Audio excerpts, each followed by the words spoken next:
Hello guys, অনেকদিন পর চলে এসেছে আর একটা নতুন ভিডিও নিয়ে। তো আজকের ভিডিওটা অনেকদিন পরেই এসছে, তো ওই কারণে সবাইকে সরি জানাই আগে।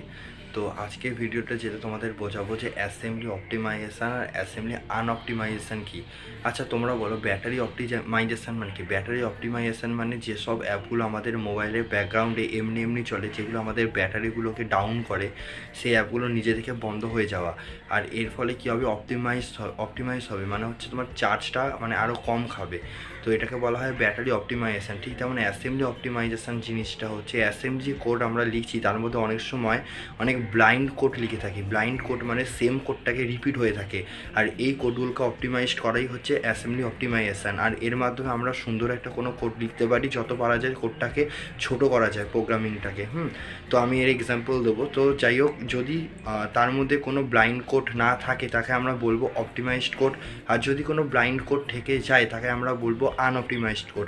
তো চলো দেখে নিই কিছু। দেখতে পাচ্ছ আমি একটা প্রোগ্রাম লিখে নিয়েছি, অ্যাসেম্বলি প্রোগ্রাম, যেখানে লেখা আছে মুভ EAX, 001।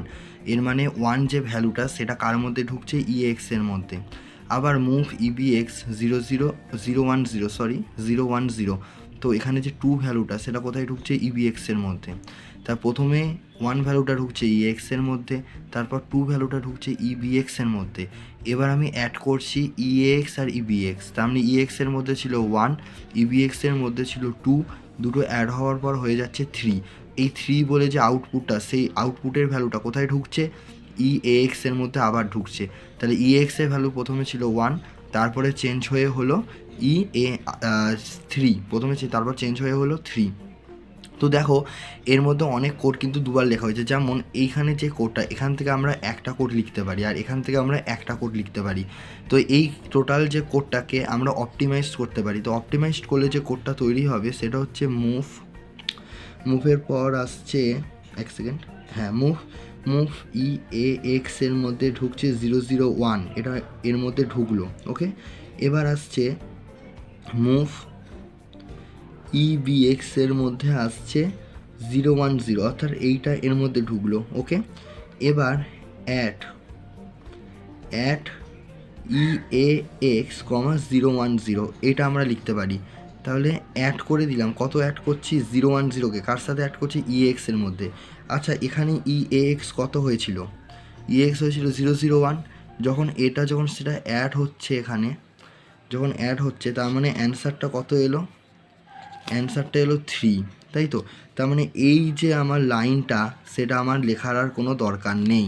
ঠিক আছে, তাহলে এইটা 1 নাম্বার লাইন, এটা 2 নাম্বার লাইন। তাহলে লাইনটা যেটা তৈরি হলো সেটা হচ্ছে মুভ EAX 001 অ্যাট EAX 010। তাহলে এই দুটো লাইন দিয়েই কিন্তু আমরা কি তৈরি করতে পারছি, এই দুটোকে নিয়ে আসতে পারছি। বুঝতে পেরেছো? তাহলে এই যে কোডটা তৈরি হলো, একে বলবো অপটিমাইজড কোড। একে আমরা অপটিমাইজড কোড বলবো। বুঝতে পারা গেছে? একে আমরা বলবো অপটিমাইজড কোড। আচ্ছা, এখানে অ্যাড হওয়ার পর EAX এর ভ্যালুটা কত হয়ে গেল বলো? EAX এর ভ্যালু কিন্তু হয়ে গেল 3। তার মানে এখানে আউটপুট যেটা, সেটা আমি ডাইরেক্ট সিতে কনভার্ট করতে পারি। কিভাবে? Move EAX। তার মানে এই প্রোগ্রামটা আমার লিখলেই কিন্তু আমার এই টোটাল প্রোগ্রামটা লেখা হয়ে গেল। কিন্তু আমি এখানে একটা প্রোগ্রাম এক্সট্রা লিখেছিলাম। এই যে একটা প্রোগ্রাম যেহেতু এক্সট্রা লিখেছিলাম, তাই একে আমরা বলবো আনঅপটিমাইজড। একে বলবো আনঅপটিমাইজড কোড, আর একে বলবো অপটিমাইজড কোড। তাহলে বুঝতে পারছো কোনটা অপটিমাইজড কোড আর কোনটা আনঅপটিমাইজড কোড? ঠিক তেমন ব্যাটারি আমাদের করে যে এক্সট্রা জিনিসগুলোকে বাদ দিয়ে ব্যাটারি পাওয়ারটাকে বাড়ায়। ঠিক তেমন অ্যাসেম্বলি ল্যাঙ্গুয়েজে প্রোগ্রামিংগুলোকে ছোট করে অপটিমাইজেশনের মাধ্যমে। এক্সট্রার সেম লাইনগুলো, যে লাইনগুলো রিপিট হচ্ছে, যেগুলো দরকার নেই, যেগুলো ছাড়াও আমরা ওই সেম কোড রান করতে পারবো, সেই যে কোডগুলোকে, মানে এসেনশিয়াল কোডগুলোকে ওরা নেয়, আর বাকি যে কোডগুলো সেগুলোকে বাদ দিয়ে দেয়। এইভাবে তারা অপটিমাইজেশান করে। একে বলা হয় অ্যাসেম্বলি অপটিমাইজেশান, আর একে বলা হয় অ্যাসেম্বলি আনঅপটিমাইজেশন। তোমাদের আরেকটা জিনিস নিয়ে কথা বলবো, সেটা হচ্ছে যে ফাংশন তোমরা কীভাবে অ্যাসেম্বলিতে লিখবে।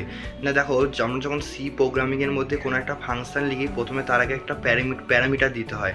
প্যারামিটারের মধ্যে কি দিতে হয়, আমাদের যে মানে যে নাম্বারগুলো যেগুলো দিয়ে আমরা কাজ করছি, যে ইন্টিজারগুলো নিয়ে কাজ করছি, সেই ইন্টিজারগুলোকে প্যারামিটারের মধ্যে পাস করাতে হয়, তারপর ফাংশানটা ডিফাইন করতে হয়।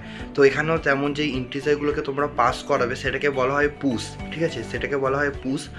আর তারপরে ফাংশানটাকে কল করার জন্য বলা হয় কল। এই পুশ অ্যান্ড কল এই দুটোর মাধ্যমে কিন্তু ফাংশানগুলোকে লিখতে হয়।